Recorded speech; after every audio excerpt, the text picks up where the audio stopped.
Aquí estamos entonces hablando de este tema que no nos gusta mucho. Lo decía al principio del programa, pero indudablemente es inexorable. Así que para hacerle frente lo mejor es tener conocimientos al respecto. Y les comentaba que en Argentina se avanzó y hace poco tiempo el gobierno nacional finalmente reglamentó la ley de cuidados paliativos. Vamos a hablar de qué es lo que significan los cuidados paliativos con Aldana Méstola, que es psicóloga y además se dedica al tema de cuidados paliativos, Javier Lamagrande, que es tanatólogo, escritor, conferencista, Diego Aranda, enfermero, jefe de unidad de cuidados intensivos pediátricos del Hospital Fleming, el Hospital Infantil, claro, y es posgrado en cuidados paliativos pediátricos y adultos, y Edgardo Brus, que es de la Dirección de Culto de la Municipalidad de Las Heras. Arrancaría desde el principio con Edgardo Brus, porque indudablemente el tema de la muerte tiene que ver con la fe y con la esperanza. Y de acuerdo a las distintas iglesias o creencias, el tema de la muerte se maneja de otra manera. Me gustaría charlarlo, Edgardo, sí, entonces. No. Bueno, sí, la fe tiene un papel preponderante para los que somos religiosos. Es fundamental alimentar la fe para ayudarle a la gente a entender, dentro de lo que se puede llegar a entender, lo que es la muerte. Si hay un misterio grande en la Biblia es la muerte, justamente, ¿no? Fuera de la Biblia. Bueno, en la vida religiosa. O sea, en la vida el misterio es justamente la muerte. Es un misterio, realmente. Exacto. ¿Sí? Y por lo tanto, para enfrentarlo se necesita, lo único que se puede es tener esperanza. Bueno, eso intentamos siempre desde las distintas religiones, ¿no? Uno analizando las diferentes religiones. Usted me decía que las monoteístas tienen una postura, ¿cierto? Sí, la monoteísta tenemos una postura distinta a las politeístas. Por ejemplo, bueno, la politeísta tiene generalmente la idea de que la muerte es una experiencia que se va transcurriendo en una forma cíclica. Sí, es decir, yo muero, pero bueno, no sé si en qué tiempo, no está determinado por ninguna religión de eso, en qué tiempo vuelvo a nacer según el comportamiento que haya tenido durante la vida anterior. Eso generalmente dicen las politeístas. Las monoteístas creemos que estamos en un lugar que es una experiencia para corregir cosas de nuestra vida para llegar a Dios. ¿Todas las monoteístas piensan lo mismo? Sí, varían poco, pero todas las monoteístas apuntamos a estar cerca de Dios. Sí. Ahora les pregunto a los demás que tienen que ver justamente con este tema. Al adentrarse en el tema, ¿cómo es su relación personal con la muerte, Aldana, por ejemplo? ¿Cuál es tu visión al respecto? Para mí es importante que todos los que trabajamos en cuidados paliativos nos hagamos esa pregunta. Yo elijo darle un sentido a la vida y a la muerte de continuidad. Yo creo que uno vuelve a casa, a ese lugar de donde vino y que transitó en este cuerpo prestado determinada cantidad de años tratando de darle un sentido y dejar algo. Apuesto a la trascendencia e imagino mi día de muerte lo más tranquilo y en casa posible. Claro. Diego, ¿y vos? Sí, yo creo teniendo en cuenta que además estás con niños, que también eso debe influir en tu propia visión. Sí, totalmente, influye. Tratamos de que no influya para mal, sino para bien, el respeto también a la vida y a la muerte de tal forma. Creo que es algo muy lindo, debe ser morir con dignidad, que es lo que hemos hablado anteriormente. Morir rodeado de su familia, de los seres queridos, en el lugar donde vivió, donde se crió o donde tiene todo su entorno familiar. O sea, vos apostás que lo mejor sería en la propia casa y evitar todo lo que sea hospital y demás. Totalmente, yo creo que todos tenemos derecho a poder despedirnos de la persona que queremos, o yo quisiera que mis hijos se puedan despedir de mí, que me puedan ver, que puedan estar al lado mío. Creo que eso es lo más sano. No sabemos a dónde vamos, nadie sabe a dónde vamos, pero... El gran misterio. Totalmente, pero yo creo que también no hay que tenerle miedo, hay que enfrentarlo, hay que vivirlo, es parte de la vida y hay que tomarlo de esa forma. Javier, me cuesta preguntarte, pero bueno. A ver, yo diría que la muerte va a depender de cada uno en cada edad y en cada momento. Eso es yo lo que te quería preguntar es, teniendo en cuenta que es tu especialidad hablar de este tema, si el hecho de enviudar te hizo cambiar en algo la visión respecto a la muerte. Totalmente. Ah, ¿sí? Totalmente. A ver, contanos. A ver, si bien la línea es la misma, pero no es lo mismo lo que uno vive. Yo justamente la semana pasada, cuando me invitaste al programa y yo te dije que estaba en Córdoba por el Congreso Internacional de Prevención de Suicidio, yo les marcaba cuando tuve que exponer que los que estamos en estado de duelar, la sociedad nos habilita un tiempo X. Es más, la ley de Mendoza, lo hemos charlado muchas veces acá, son 3 días nada más por familiar directo. La ley no habilita más y la persona que está en duelo no puede el 3er día resucitar. Entonces va a depender del tiempo, va a depender de la edad, va a depender del momento de la vida, va a depender de la economía, porque morirse es caro. Y ver si voy a tener una parcela o voy a cremar o voy a poder acceder a eso. Y la persona que encima que está triste tiene que estar tomando esas decisiones, es un montón de cosas. Y donde como sociedad, y permítanme, y me hago cargo totalmente de lo que digo, somos bastante hipócritas porque estamos diciendo que vamos a acompañar. Ajá. En este año, ¿sabes la cantidad de gente que me dijo que me iba a acompañar? Bueno, eso pasa en todos los casos. Es que son esas frases sociales que hay que empezar a educar. Ella recién hablaba de educación. Qué necesaria que es la buena educación para poder hacer buenos acompañamientos. Porque tal vez es necesario este asentimiento que haces con la cabeza. Me llega mucho más que tal vez lo que cuando te diga, yo estoy con vos. No, la presencia activa, la escucha atenta que hablábamos recién, es la mirada y es el entender que la persona que está duelando pasa por un momento particular a donde no le podemos aplicar recetas mágicas. Por supuesto. Sí, lo que pasa es que las personas no están acostumbradas a guardar silencio frente a lo que no pueden cambiar y la muerte es algo que nos deja en jaque a todos. Entonces muchas veces se animan a decir cosas, clichés, frases hechas que no tienen que ver con la persona por decir algo. Y digamos, es una cualidad emocional la de poder acompañar en el silencio. Debería serlo, pero como decíamos recién, en esto a través de los años lo siento mucho y a veces lo que necesita la persona es simplemente el abrazo. Te quiero. Exacto. Claro. Es un problema más cultural. Totalmente. O sea, es cultural. Lo decimos porque lo escuchamos 1000 veces decir y lo repetimos. Pero claro, justamente la gente, el acompañamiento se hace desde la religión, siempre el acompañamiento es muy bueno, siempre. Y lo que hablábamos con vos recién, por favor no patologicemos el duelo. Si bien los que seguimos la línea de Elizabeth Kubler-Ross o de algunas otras personas, alguien, no sé quién, porque no fue Elizabeth, dijo de que un duelo bien elaborado lleva aproximadamente 1 año. ¿Quién lo dijo?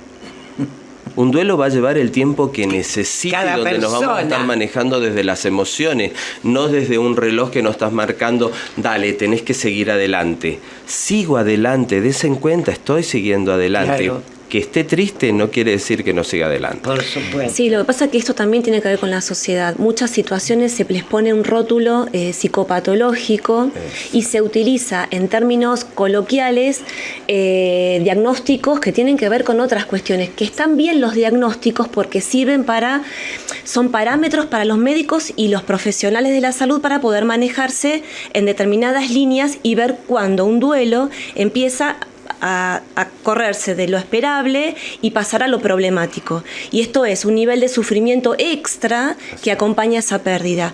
No están mal los parámetros. El tema es querer encajar todo ahí adentro. Exacto. Claro. En realidad es cada persona, indudablemente. Claro. El caso por caso. Hablando de la cultura, estaba pensando, ¿no? Qué difícil debe ser en este tiempo hacer un duelo con las redes sociales. A ver, las redes sociales nos llevan un puntapié inicial a todos. ¿Vos sabías que Facebook en Facebook o en Instagram está previsto el duelo? ¿Está prevista la muerte? Facebook, si vos te comunicas con Facebook siendo el familiar directo y con el acta de defunción en la mano, Facebook, Instagram y Twitter te cierran la cuenta y queda en memoria de, y nadie más la puede tocar. Las redes sociales en eso llevan un puntapié bastante adelante de todo lo que somos el resto, y donde además hoy las redes sociales se han transformado en lo que para los que tenemos cierta edad eran las necrológicas antes, en donde la persona vuelca su emocionalidad. Entonces, en la red social voy a volcar la emocionalidad, pero la red social también protege a la persona que falleció con toda una cantidad de elementos donde yo, como familiar directo, puedo bloquear la red social para que nadie más vaya a ingresar ahí. Eso es nuevo, porque yo me acuerdo hace unos años que estaban hablando de cómo cerrar una cuenta y no se sabía, porque tenía que ser la propia persona la que abrió. No, es más, hasta te puedo heredar la cuenta, Eva. Yo dejo en Facebook, entren a la parte personal, y donde yo dejo que si yo no estoy, dejo heredada mi cuenta a vos para que vos la puedas sacar. No lo sabía. Ah, mira. No lo sabía. Bueno, es un dato. Seguimos hablando de estas cosas que son, como es inexorable, hay que hablarlas igual, hay que pensarlas, aunque sean dolorosas. Pero bueno, antes de eso hablemos de los cuidados paliativos, que era lo importante del comienzo de la charla de este programa. ¿Cómo es el tema de la reglamentación?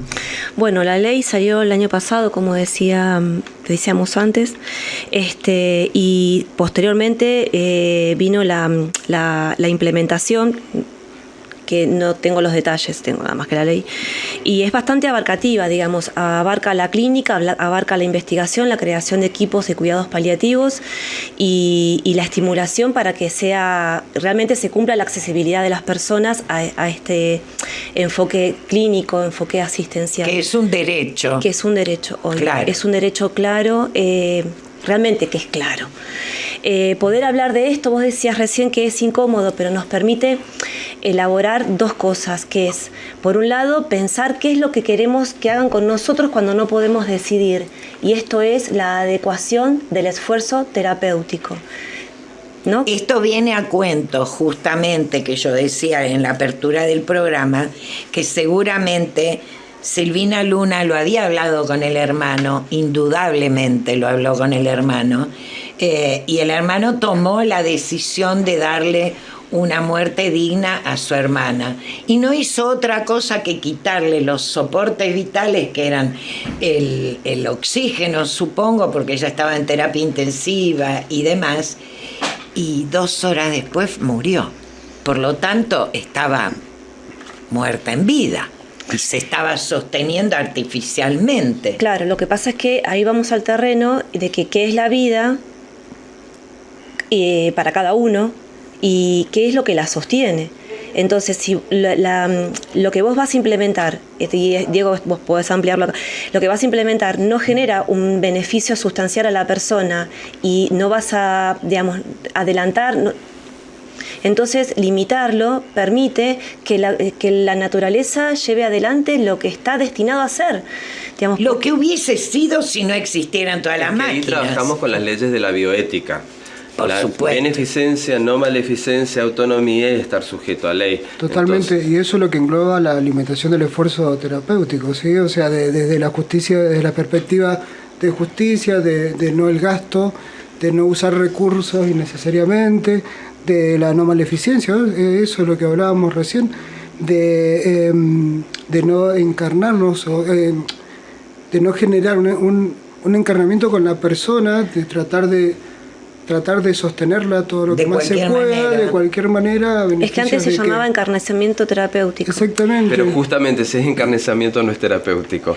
Esos son estos juegos de palabras que a veces se sociabilizan. Sí, pero el tema también pasa rotundamente por la educación, porque cualquiera de nosotros debe conocer algún caso de familias que quieren sostener de cualquier manera un caso que se sabe que no tiene salida. Sin embargo, lo sostienen y lo sostienen. No me gusta hablar en primera persona. No, pero lo que pasa es que esa es la importancia del equipo interdisciplinario, porque muchas veces con el acto lo que hacemos es contar que nos está pasando algo, con la angustia, con el partir, con la proximidad del duelo por la existencia. Entonces, cuando esto se va en la conducta, aferrándose a algo que no tiene, un acto que no tiene solución, digamos, es donde hay que empezar a poner palabras y decir, bueno, esto corresponde a esto corresponde a esto otro, y este es el límite de la vida. Claro, pero el tema... Además del límite de la vida, saber qué pasa en la familia. Porque tal vez esto de sostener a la persona tiene que ver con tareas no resueltas dentro de la familia. Estos perdones que no se dieron, estas cosas que no se hablaron, estas cosas que no se organizaron. Lo pasó un amigo mío el año pasado, la madre en 89 años, pero la sostenían de una manera que ya... pobrecita, y las hijas menores insistían, no, y más, y no, mamita, y que no te vayas, y dale, y otra vez, y los mayores decían, por favor, libérenla. A ver, vos lo estás diciendo en grandes, y yo he trabajado en pediatría, y en el Hospital Humberto Anotti hace algunos años atrás entró una niña con leucemia, una LLA. Y entonces cuando entró en su debut era pequeña y venía con su mami sola y le dice, mami, no te preocupes, yo voy a estar con vos hasta que sea viejita. Las cosas lamentablemente se complicaron seriamente. Pasó un tiempo, la madre, estábamos todo el equipo sosteniendo, y fue la niña, en esa sabiduría que no sabemos bien de dónde sale, que le dijo, mami, ya soy viejita. La madre no le daba el permiso, ella la habilitó a la madre. Qué tremendo. Me voy al corte con eso, me dejó un poquito sin aire. Vamos al corte. La hora en Niwil. 15, 1 minuto. Siempre con vos, Niwil. Estás en la radio. Niwil se siente en AM 680, FM 98.9 y radioniwil.com.ar desde Mendoza, República Argentina. Lo importante está en la radio. Informe Niwil.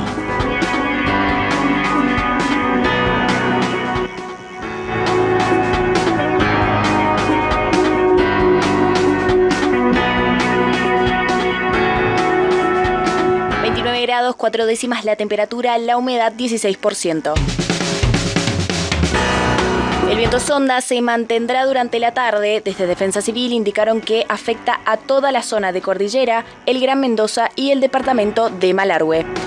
Mañana es el debate de los candidatos a gobernador, será desde las 20 en el espacio Julio Leparc, con transmisión de Radio Niwil.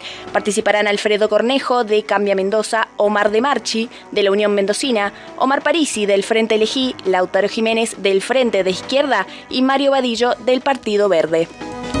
El incendio dejó pérdidas totales en 4 casas del barrio La Favorita. Además, otras 15 viviendas sufrieron daños parciales. Fue por el incendio que se produjo anoche cerca de las 3 de la madrugada en la playa de secuestro de vehículos San Agustín en el Challao.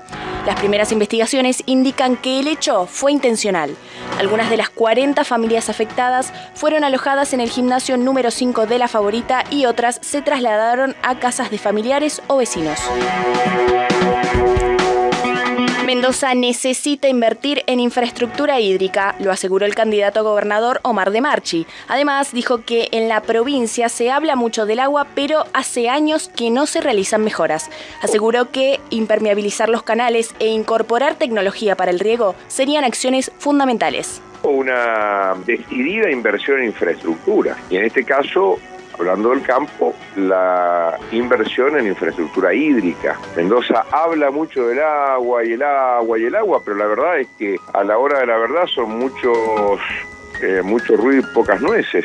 Hace años que no existe una inversión sostenida en materia, por ejemplo, impermeabilización de canales. No hay una orientación específica a la incorporación de tecnología para el riego. La palabra del candidato a la gobernación, Omar de Marchi. 29 grados, 4 décimas la temperatura, la humedad 16% y el pronóstico indica poca nubosidad con poco cambio de la temperatura y sonda en el norte y sur provincial. Lo que es noticia está en la radio. Informe Niwil. El fútbol de la Primera Nacional está en la radio. Este sábado desde las 15:30, Gimnasia y Esgrima Temperley. Sentí el fútbol. Sentí Radio Niwil.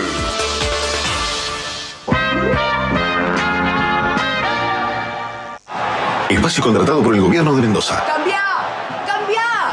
Vení, flaca, vení. Si seguís haciendo siempre la misma, ¿cómo vas a ganar? No te encierres acá. Animate a cambiar de frente, dale. ¡Claro, ahora sí! Vota distinto, vota mejor. Omar de Marchi, gobernador. Lista 504. En Guaymallén, continuamos ejecutando un importante plan de recuperación, mantenimiento y mejora del arbolado público. Desde 2016 hemos plantado más de 30.000 ejemplares nuevos. Estas acciones sin precedentes han permitido ampliar en un 20% nuestro bosque urbano. Sigamos cuidando nuestro ambiente. Municipalidad de Guaymallén. Sol KS aporta todo el potasio y azufre para aumentar el rendimiento y la calidad de tus cultivos. Sol KS, el fertilizante líquido de Bunge. Operativo 360 más Ciudad Cerca. Un abordaje integral que transforma la ciudad de Mendoza en un mejor lugar para vivir. 360. Poda, bacheo, luminarias y limpieza. En puntos estratégicos de barrios y secciones. Ciudad Cerca. La MUNI a la vuelta de tu casa. Con servicios municipales e información útil en los espacios públicos. Consulta los cronogramas y toda la info en ciudaddemendoza.gov.ar. En Carrefour los precios son bajos, recontra bajos. 9 de cada 10 tickets comparados son más bajos. Vení a Carrefour y comprobalo vos también. El ticket más bajo o te devolvemos el doble de la diferencia. Válido hasta el 31 de diciembre de 2023. Comparaciones realizadas entre el 9 y el 23 de junio, en donde comparando un mismo ticket contra diferentes competidores, al menos una de cada 3 resultó positiva. Para más información consultar en carrefour.com.ar. Potenciamos el presente de Las Heras por un futuro mejor. Estamos llevando adelante obras de iluminación en cada barrio. Duplicamos las unidades de la Guardia Urbana para que estemos más seguros. Llevamos más controles gratuitos de salud para todos nuestros vecinos. Juntos lo hacemos mejor. Municipalidad de Las Heras. En Maipú, más obras. Cloacas y saneamiento en el este maipucino. Beneficia a más de 25.000 vecinas y vecinos de toda la zona este. Maipú municipio. Maipú crece. Sol KS aporta todo el potasio y azufre para aumentar el rendimiento y la calidad de tus cultivos. Sol KS, el fertilizante líquido de Bunge. Hagamos un buen trato. Mejoremos la atención a las personas mayores en los comercios. Capacitate de manera virtual en www.desarrollosocial.mendoza.gov.ar y obtené tu certificación. Forma parte de la red de comercios amigables con las personas mayores. Gobierno de Mendoza.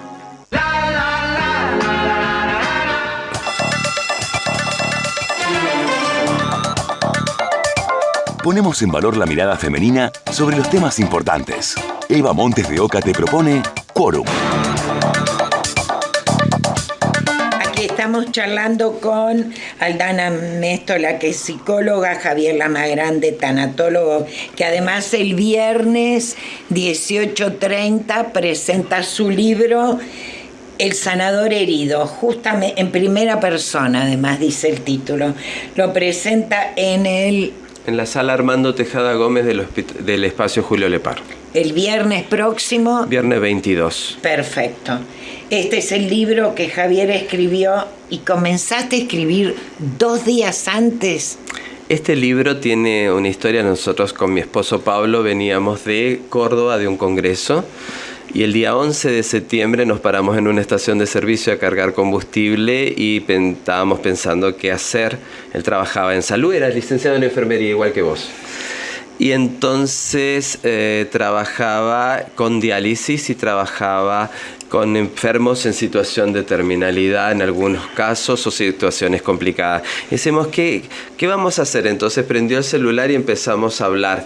Y entonces, bueno, ¿y qué título le vamos a poner? Y esto que estamos haciendo, porque trabajamos en el lugar de sanar, pero también estamos heridos, porque los que trabajamos en salud no estamos exentos de todas las cosas. También nos pasan cosas, y los que hemos trabajado en salud durante pandemia, hoy estamos en una situación muy complicada porque estamos agotados. Entonces, el sanador en primera persona va a hablar de esto que nació el 11 de septiembre, que Pablo Fernández le puso el título, pero también va a hablar de estas otras cosas que recién charlábamos. Todo lo que los duelantes tenemos que transitar y la sociedad a veces no nos habilita, donde tenemos que hablar de ¿cómo puedo yo expresar mis emociones? ¿Cómo trabajar mi proceso emocional, como decía ella, para no llegar a un punto de patologización? Y cómo también empezar a visibilizar a aquella persona que está en dolor. Y no hablamos solo de muerte, porque no hablamos solo de muerte física. Cuando me jubilo, hoy jubilarse significa todo un proceso de una muerte social, separarse, estar transitando un final de escolaridad. Hay distintos tipos de duelos, y donde los que trabajamos acompañando, sea desde la religión o sea desde salud, también estamos heridos. Entonces ninguno somos Dios, todos somos simples seres humanos que estamos transitando esta vida. Aldana, hablábamos sobre ¿qué era? Las directivas anticipadas. Exacto. Eso fue porque, bueno, Javier hablaba sobre distintos casos, el del doctor Oltroposky y el doctor Bullrich. Ellos ambos tienen, uno tenía y otro tiene ELA, y que, digamos, relacionábamos la información, la posibilidad de que la persona acceda a la información para poder decidir. Nosotros con Diego llevamos adelante el caso recientemente de un paciente también con ELA que pudo establecer sus directivas anticipadas firmadas por escribano, en donde él decía qué quería y qué es lo que no quería. Y a lo que accedió fue a la sedación paliativa, porque su enfermedad avanzaba de forma bastante rápida, y él se sostenía que su dignidad no le permitía seguir viviendo de esa manera. Entonces como Ostropolsky. Como Ostropolsky, exactamente, claro. Que también tuvo atención paliativa en su casa. Claro, pero obvio, también tiene mucho que ver, lamentablemente, en esto el tema económico. Indudablemente, o sea, en el caso de Bullrich, más allá de eso, que es un hombre muy creyente, también tiene muchos medios. Por lo tanto, si bien está decayendo su salud notablemente, tiene todas las posibilidades de cuidado, 24 horas, 3 personas por día. Y te voy a decir, a veces con la misma servicio de asistencia prepaga o obra social tenés 2 pacientes que llevan realidades diferentes. Exactamente.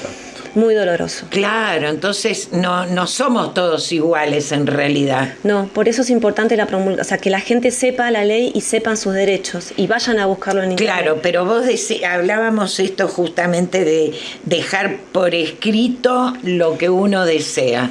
Pero yo me pregunto, ¿no es lo mismo dejar por escrito ahora cuando uno está bien y cuando uno enferma y está mal? Pero es que no son perdón. Claro, no, es que las directivas anticipadas son eso, o sea, que uno las puede escribir en cualquier momento, en cualquier etapa de la vida, y revocarlas también en cualquier momento, o decidir cosas en el momento. Se pueden revocar. Totalmente. Sí, rediseñar. Sí. Rediseñar, o han pasado cosas, capaz que eras soltero en ese momento, capaz que tuviste una familia, o sea, las puedes ir modificando. Y que todas la conozcan cuáles son tus directivas. Entonces cuando te sucede algo, acá están las directivas anticipadas de él. ¿Es usual que la gente eso lo haga o en realidad son como casos raros? No, sucede, son los menos. Lo que más hay son los que se animan a hablar de la muerte en la familia y que alguien diga, che, no, mira, si a mí me ves así o como en la película o como en la tele, no, te pido por favor que no. Pero lo ideal sería que quedaran, como vos decías, ante escribano público o ante los médicos. Sí lo charlábamos cuando recién estábamos afuera. es muy importante que haya un papel escrito y que todos los familiares, o por lo menos un familiar, esté como testigo, porque a veces ese paciente está atendido por un médico X en un consultorio X, pero entra por una guardia en otro hospital y la persona que lo está recibiendo no sabe que eso está. Y entonces, y tal vez lo acompañe otra persona. Entonces, por favor, que esto quede por escrito, no solo en la historia médica, que el médico lo debe saber, sino todo el entorno cercano, y si es posible que haya un papel firmado por el escribano público. ¿Y cómo ayuda al duelo después? Ayuda muchísimo porque en esto estás ayudando a que la persona que va a estar duelando pueda duelar el duelo puro y no tenga que estar como esto que vos decís o que pensamos, hice bien, no hice bien, claro, decidí bien, si esto hubiera decidido. Entonces, le dejas todo hecho, cosa de que la persona, cuando tenga que despedirte, tenga solamente que despedirte, no tenga que hacerse cargo de tal decisión.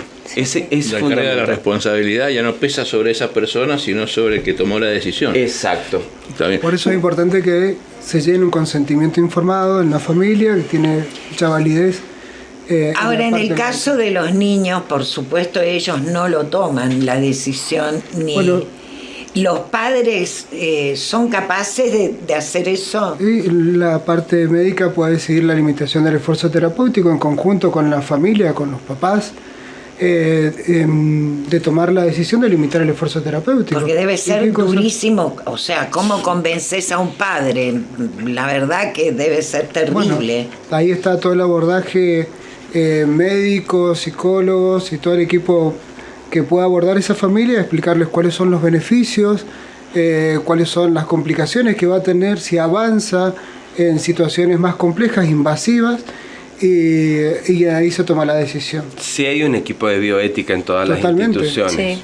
Totalmente. ¿Ah, sí? En todas las instituciones hay un equipo de bioética, entonces no es solamente el médico tratante, no es solamente el equipo de enfermería tratante, sino hay un equipo de bioética que va a acompañar ese proceso de decisión. En líneas generales ya no hay resistencias de la parte de los médicos, porque antes... Depende del médico que te toque. Exacto. Era complicado, pero por lo menos son los menos, me imagino ya. Le resulta bastante chocante al médico cuando vos le estás poniendo que él, sobre todo su saber, vos le pones un papel y el que decido soy yo. Claro. O sea, vos me vas a acompañar, pero el momento final lo estoy decidiendo yo. A veces algunos médicos no lo reciben también. No, lo que pasa es que volvemos sobre el tema de la formación, de la comunicación.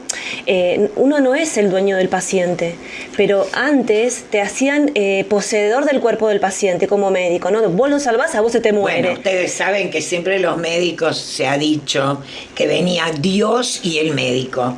Y después todos los demás. Esto es. Pero lo que se postula desde los cuidados paliativos es una visión transdisciplinaria. Vale tanto a la opinión de él como licenciado en enfermería, como de ella como psicóloga, como del oncólogo o el médico clínico o el médico especialista.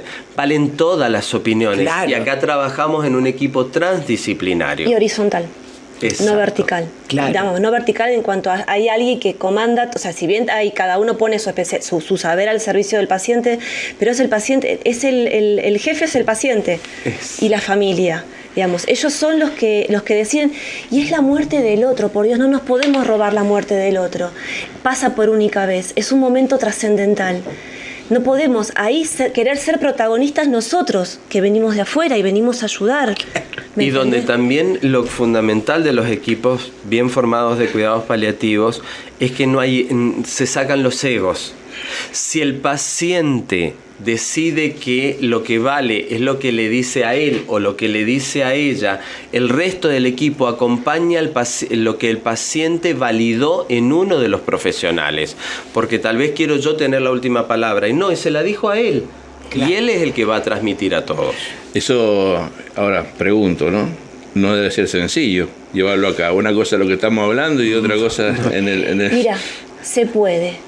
Tenés dos cuestiones, y te diría tres. El sentido de por qué estás haciendo lo que haces es lo que nos une. La formación es lo que nos respalda. Y la personalidad que nos sostiene en todo momento. el que no es egocéntrico o el que no quiere llevarse, digamos, el trofeo de la última palabra, como dice Javier, es que ni se piensa, ¿me entendés? Porque no somos así. Cuesta mucho armar un equipo. No te digo que lo vas a encontrar en cualquier lado, pero se puede. Nosotros venimos de un equipo en el que se puede. En el que se puede, en que estamos trabajando mucho para lograrlo, en donde son varias personas. ¿Dónde trabajan puntualmente? ¿En el central? No. Yo coordino la parte de enfermería de lo que es Pediahome, Neumohome y Clinic and Home, que también tiene un abordaje paliativo y donde está integrado por médicos paliativistas, psicooncólogos, enfermeros en cuidados paliativos, asistentes sociales, kinesiólogos en cuidados paliativos. Entonces todo un equipo que trabaja para el paciente. ¿No han considerado la posibilidad de la religión dentro del equipo? Sí, claro. Totalmente, sí, claro, siempre. Porque no hay. No hay ningún equipo con un religioso, digo. Sí, depende lo que pasa es que, ¿sabes lo que se hace? Usualmente se convoca al representante que está más cerca de la familia. Entonces uno sale a buscar a la comunidad. Y siempre aparece alguien, depende de la religión, pero si es católica, yo conozco un sacerdote que viene, mira, ¿lo puedo traer? Sí, por supuesto. Juan llamaba un sacerdote de guardia, puede ser que... Sí, también. Sí, bueno, hay pocos. De hecho, pero existe el servicio sacerdotal nocturno. De urgencia, creo que se llama. Extrema unción, le dicen a la Iglesia Católica. En el Hospital Rofo, que es la institución de la que yo vengo, es Hospital Oncología de Buenos Aires, tenés el capellán. Dentro de... Y acá en el Hospital Humberto Notti vivían hasta hace un tiempo dos hermanas adentro del hospital.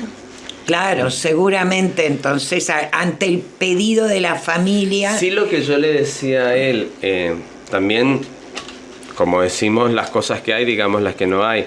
Yo me acuerdo estar en el hospital un sábado a la tarde, y sabemos que los sábados a la tarde en un hospital pediátrico son muy particulares, porque se queda la familia sola con los chicos y toma un tono especial. Siempre aparecían personas de distintos cultos a acompañar. Y qué valioso, porque lo hacían espontáneamente. Y muchas veces esa familia, qué sé yo, era del Valle de Uco, o era del sur, o era de otra provincia, y necesitaba a alguien que les llevara un vaso de agua o un rollo de papel higiénico. O una palabra. O una palabra. Entonces, ese servicio es muy importante, es muy importante. Está bien. Sí, sería lindo poder trabajar en las capellanías, hablando de la religión, porque hay pocas capellanías. Yo le decía a él recién, yo también tengo experiencia en trabajar en las cárceles, y no hay capellanes. De hecho, no hay capellanes católicos que quieran ir a la iglesia, a la cárcel. Hay un solo capellán. Hay cada vez menos curas. Claro, Ese es otro tema para otra charla de qué es lo que pasa con la iglesia y no hay curas. Claro. Entonces, obviamente, faltan en un montón de lados. Pero los presos, como los enfermos, no todos son católicos. No, entonces poder abrir la posibilidad de que pudiese haber equipos interdisciplinarios. ¿Cómo es la despedida en otras religiones? Porque, por ejemplo, en la católica se da la extrema unción, digamos. Yo puedo hablar bien desde la iglesia evangélica. ¿Y qué pasa con la evangélica? No, nosotros acompañamos a la persona que está pasando por ese proceso, oraciones, charlas, la preparamos para la muerte, porque no la preparamos en ese momento. Desde la iglesia evangélica hablamos de la muerte y decimos que es pues dijiste una palabra que me gustó, trascendental, es un momento único, y realmente dejamos que la persona sienta que no va a pasar algo malo, sino que le va a pasar algo bueno. Para nosotros viene la mejor oportunidad después de la muerte, para nosotros. La vida es una transición, es un momento de dejar cosas atrás, y después de la muerte viene lo mejor para nosotros. Entonces sí le marcaba a él que tengamos cuidado, por favor, cuando marcamos esto, que va a venir algo bueno, cómo lo transmitimos de acuerdo a las personas. Porque si lo que voy a transmitir es que lo que va a venir va a ser muy bueno, y yo no estoy viviendo en una buena realidad de vida hoy, estoy pudiendo hacer una inducción al suicidio. Exactamente. Entonces, ¿ha habido casos así? Totalmente. ¿Ah, sí? Totalmente. En la práctica ha habido casos totalmente, de decir, yo estoy tan mal así. A ver, si me están diciendo que se han ido al cielo y que están con mis abuelos y que están con todos mis seres amados, ¿qué hago yo acá que sigo sufriendo y que estoy solo? Esa es la parte A. porque el tema es que eso es lo que nosotros le hablamos a la persona que está moribunda, a la persona, perdón, no sé si la expresión es la correcta, pero estamos está en esa transición entre la vida y la muerte, ¿verdad? Con los deudos, nosotros tenemos otro tipo de conversación. Lo que pasa es que son dos contextos diferentes. Cuando vos estás con una situación de sufrimiento psicológico, pérdida del sentido de la vida, y hay cuestiones psiquiátricas por debajo, la muerte siempre, o sea, viene a través de los textos y de la historia como la puerta de salida, y en realidad eso, claro, pero no es la liberación, eso es una conducta autolesiva que tiene que ver con escaparle a una situación problemática. Cuando nosotros estamos hablando de final de vida, por supuesto que hay que evaluar el sufrimiento existencial, pero hay un cuerpo que está desvitalizándose, que está cerrando su presencia en la tierra. Entonces, darle sentido a ese momento que está viniendo, no porque nadie haya hecho nada, sino porque la enfermedad lo está marcando, es un poco lo que vos decís. Cada uno, cada persona le pone un sentido a esa experiencia, si se puede, porque la muerte es como imaginar un color que no existe. Entonces, nadie lo tiene en la cabeza. Es un misterio. Desde acá, cada uno trae una representación simbólica que puede. A veces se puede, a veces no. Claro. A veces es religiosa, a veces es espiritual, y a veces no es nada, que es los casos más difíciles. Entonces son dos contextos diferentes, pero yo concuerdo con Javier que, bueno, hay que tener también cuidado cuando uno... Sí, seguramente. Qué importante lo que dice Aldana, porque los cuidados paliativos se pueden abordar en cualquier etapa de la enfermedad, ya sea una enfermedad por cáncer o una enfermedad crónica. Y es importante el abordaje desde paliativo, desde el equipo de paliativo, porque puede explicar todas estas cosas que muchas veces llegamos tarde y llegamos a la etapa final, en el final de vida, donde esa persona ya viene con sufrimiento, ya viene con dolor, entra en su final de vida con un dolor no controlado, con mucho sufrimiento, con delirio, con excitación y muchas cosas que no entendieron que le iban a pasar. Entonces, desde el abordaje paliativo, desde tempranamente, desde su diagnóstico de enfermedad, durante el proceso de la enfermedad, que tenga una abordaje paliativo. Claro, es importante eso, subrayarlo, que se sepa que existe el derecho que a partir de un diagnóstico ya se puede empezar a trabajar en este tema. No se trata de estar en terapia intensiva y ahí definirlo. Totalmente. Se trata que ante una enfermedad que se sabe que puede ser inexorable, como la muerte, desde el momento del diagnóstico, ese es el primer cuidado paliativo. Muchas veces acompañamos a los pacientes en su tratamiento y luego van bien y se dejan sus cuidados paliativos. ¿Sí? Entonces, claro, es importante eso primero, y segundo, que me parece que es el básico de todo este derecho, es que nadie tiene que sufrir dolor. Para eso existe una medicina que con toda la medicación que existe puede paliar los dolores. Eso me parece que es fundamental subrayar. Yo, como paciente, tengo derecho a no sufrir dolor. A una muerte digna. A una muerte digna, sin dolor, sin sufrimiento, dándole la medicación adecuada. No existe uno, existen varios medicamentos. Claro, pero incluso ponele que no se llegue a la muerte, ponele. Pero en el medio es un derecho del paciente no sufrir. Es un derecho del paciente y que lo deben saber también los familiares, porque tal vez el paciente no está del todo bien para pedirlo, entonces los familiares son los interlocutores válidos para decirlo. Y también ver todo el entorno. Recién vos les preguntabas a él sobre los niños. Es muy importante el trabajo no solo en control de síntomas de un niño que puede entrar en final de vida, sino también de los compañeros de la escuela. El otro día me pasó un caso con un niño que falleció su compañerito y le habían dicho de que había ido al cielo. Tuvo la oportunidad de viajar en avión y cuando bajó del avión estaba muy triste. Y entonces dice, mi compañerito no estaba en el cielo, si yo fui hasta las nubes y él no estaba en el cielo. También en esto, fijémonos la coherencia en lo que vamos a estar diciendo, porque un niño de 10 años no va a tener todo el concepto de muerte. Entonces, hay que cuidar al que está en final de vida, sí, pero hay que cuidar también al entorno. Los animales también cumplen un rol importante dentro de una terapia intensiva. ¿Quiénes? Los animales. Bueno, Bien. he leído que en algunos lados incluso permiten entrar animales. Se permite la entrada de animales. ¿En Mendoza pasa eso? No lo he visto. Pero sí vemos que los niños piden por Buenos sus Aires está haciendo trabajo con musicoterapia y está haciendo trabajo con Reiki y con algunas otras técnicas. Ahora, pero eso todavía los animales me parece muy importante. Bueno, Eva hablaba, perdón, de abordaje farmacológico y el no farmacológico también para el dolor. Porque muchas veces el no farmacológico, como tiene que ver la musicoterapia, arteterapia o otro tipo de... También. Como el Reiki también, ayuda a controlar el dolor. Bueno, esperemos que con el programa de hoy, que era, como yo decía, un tema que le rajamos en líneas generales, dicho directamente, por lo menos hablando en más profundidad, ayudemos a la gente que lo charle en su casa, ¿no? Sí. Que es básico que busque para la todos. ley que está en internet también. No, y ¿puedo hacer una sola pregunta, por favor, a usted? Cómo no.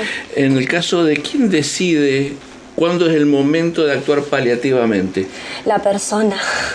Muchas veces se queda, digamos, en la derivación del oncólogo, del médico especialista o el de cabecera, y no hace falta pedir una derivación. Vos podés ir a buscar el equipo directamente, preguntar en la obra social, preguntarle a los médicos que te rodean, preguntar. ¿Sabés que tenés el derecho de acceder? Andá y búscalo. O que alguien lo busque. Claro, porque es el derecho. Pero la Y obligación que del este equipo espacio es que has abierto, Eva, vale mucho. Que sepamos Gracias. que está esta ley, que por favor es para todos y no es que tenga para las obras sociales, es para hospitales públicos Sí, también. Para el Central todos. tiene, el Lago Maggiore tiene, OSEP tiene. OSEP tiene. Les agradezco muchísimo. Gracias. Gracias. por esta Será hasta el sábado que viene. Gracias, mi querido Miguel.